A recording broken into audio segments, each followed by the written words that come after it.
Happy Sunday, y'all. Born Zero, aka the Homeless Hokage, aka Clean 15, and we have Boruto episode 233. Now, this is what I like when it comes to anime exclusive episodes, anime canon episodes.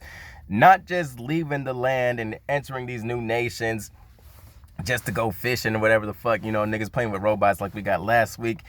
We get lore, we get government turmoil, we get conspiracy, we get shit like that, and that's what I like, because I'm that type of nigga. Like yesterday, bro, I was watching Grand Theft Auto gameplay and I started like Googling Liberty City and shit and seeing what the fuck neighborhoods are, like, what gangs are in these, like, I like that type of shit. I like lore, I like universe.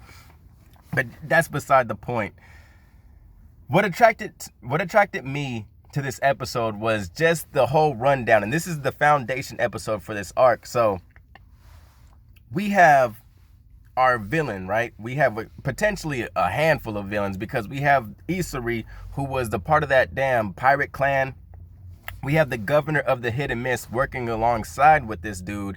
And then we have the Seven Swordsmen. We also have some turmoil between the feudal lord as well as the citizens within the mist.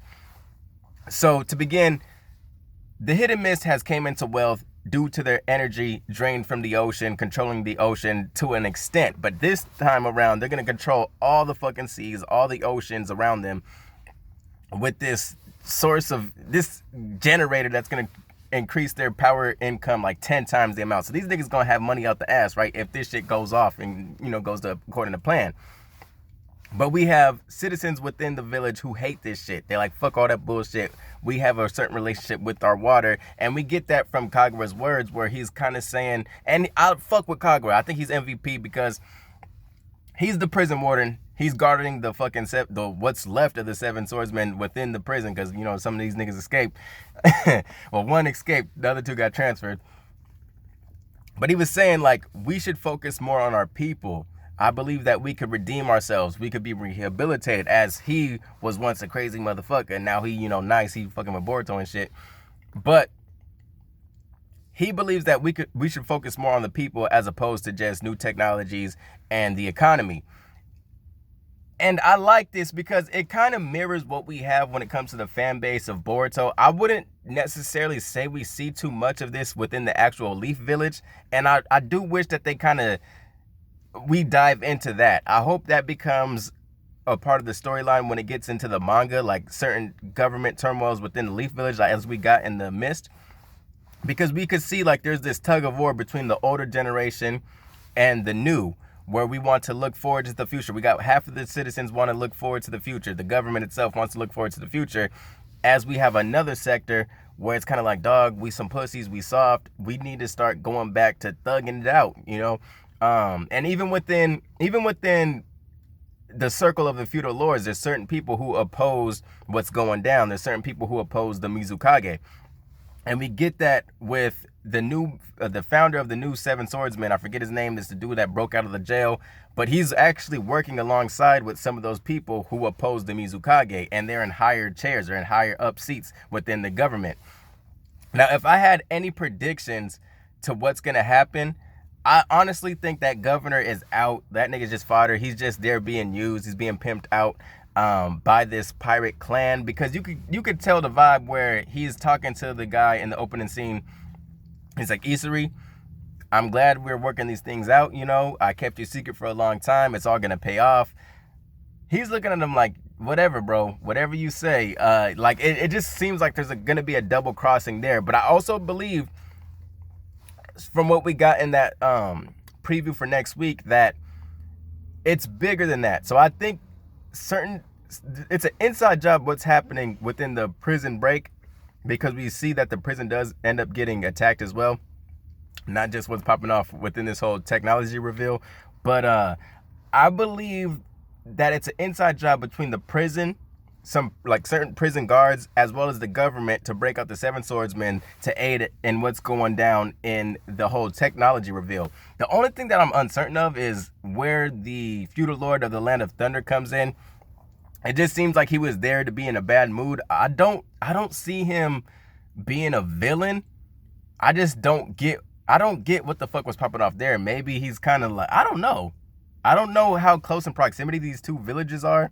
Does he want control of the water as well? Does he feel as if he's stepping into their territory with this type of shit? I'm not too sure, but I know he is thankful he did not get into that blimp, because that potentially could have started a whole fucking war. If he were to get on that blimp, the feudal lord of the land of thunder fucking gets clapped up, going to this shit, they might be like, yo, dog, what the fuck? Niggas, set us up and shit.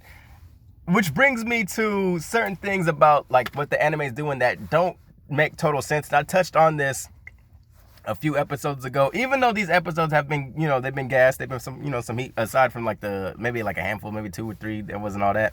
But when it comes to characters such as Kawaki and Boruto leaving the village, and I know they're like the main and co-main of this series, but to an extent, it doesn't make all the most sense to let these guys do what they're doing. Like, imagine being the feudal lord or the Mizukage, and you catch wind like, yo, Naruto, like, I gotta call Naruto and be like, yo, what the fuck, bro? You sent Boruto over here? Like, this nigga's a ticking time bomb, bro. You sent him to my village. What happens if he goes fucking crazy? Like, it's almost like there's no thinking about these things sometimes. And Kawaki as well. He's like worth like 3 fucking countries or whatever the fuck he, according to Delta, he's a precious piece of technology, and you just letting the nigga walk around and all that. Like, a model got kidnapped, bro. What makes you think they ain't gonna try Kawaki?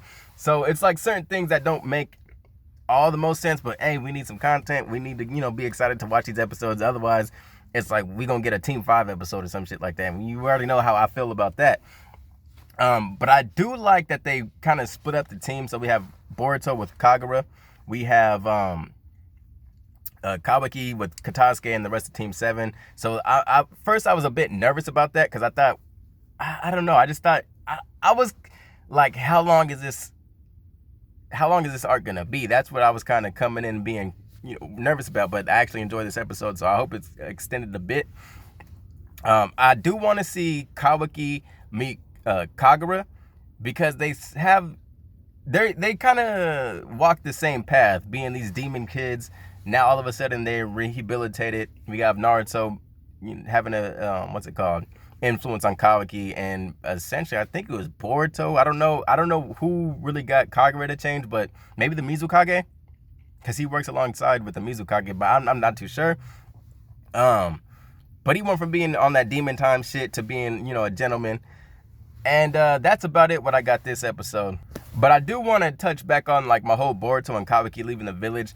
Like, it's just that it's not that these guys are deferring from what's going down in the manga, but it's just like, from what you've seen last that was manga content to now, it's like these guys haven't really even left the village, and it kind of stood true that they were banned from leaving the village. It was almost like they were on like a house arrest type thing. Like when Sarada says, oh, we can't even go on missions anymore, thanks to what the fuck is happening and shit and whatever the fuck. When Boruto's doing his TV interviews and shit, like, they don't do anything from then to now as far as going on these trips and whatnot. So it seems a little bit cool, like, I don't know, like, partially don't make sense. And I understand this is a cartoon, we're supposed to enjoy ourselves, watch the shit, the main character needed his shine and shit, but I mean, if that's the case, let Mitsuki and I can't even say Kawaki, so Mitsuki, Sarada, like, I don't know, but hey, I'm glad Boruto was there. It's just like, it's nitpicky. It's just fucking nitpicky. That's all it is. I'm satisfied with the show, satisfied with the episode, but there's just, it can't be perfect, right? So I'll see you niggas next week. Take care. 234 seemed like it's gonna be some gas too. And that's all I got, bro. Peace.